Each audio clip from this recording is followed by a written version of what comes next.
விருதாச்சலம் ஒழுங்குமுறை விற்பனை கூடத்தில் அதிக அளவில் உள்ள எலிகளால் தானியங்கள் நாசமாக்கி வருவதாக விவசாயிகள் குற்றம் சாட்டியுள்ளனர். விருதாச்சலம் கடலூர் சாலையில் அமைந்துள்ள ஒழுங்குமுறை விற்பனை கூடம் மூலம் கடலூர் மட்டுமின்றி பெரம்பலூர், அரியலூர், விழுப்புரம் மாவட்ட விவசாயிகளும் பயன்பெறுகின்றனர். இந்த கூடத்தில் அடுக்கி வைக்கப்படும் தானிய முட்டைகளால் அதிக அளவில் எலிகள் பெருகியுள்ளதாகவும் இங்குள்ள தானியங்களை நாசப்படுத்தி வருவதாகவும் விவசாயிகள் தெரிவித்துள்ளனர். விற்பனைக்கு கொண்டுவரப்படும் தானியங்களை காப்பாற்றும் பொருட்டு அங்குள்ள எலிகளை கட்டுப்படுத்த அரசு உரிய நடவடிக்கை எடுக்க வேண்டும் என்றும் கோரிக்கை விடுத்துள்ளனர். விருதாச்சலம் ஒழுங்குமுறை விற்பனை கூடத்தில் கிட்டத்தட்ட விவசாயிகள் கொண்டு வந்த மூட்டைகளை இங்கே அடுக்கி வச்சிருக்காங்க.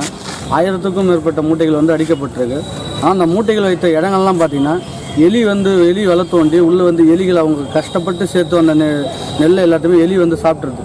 எலி சாப்பிட்றவங்க அந்த நெல், அந்த ரேஷன், அந்த நெல் அரிசியாக மாறும்போது அதோடைய எச்சிகள்லாம் கிட்டத்தட்ட விஷமாக மாறி அந்த ரேஷன் கடைக்கு போகும்போது மிகப்பெரிய பாதிப்பு வருது.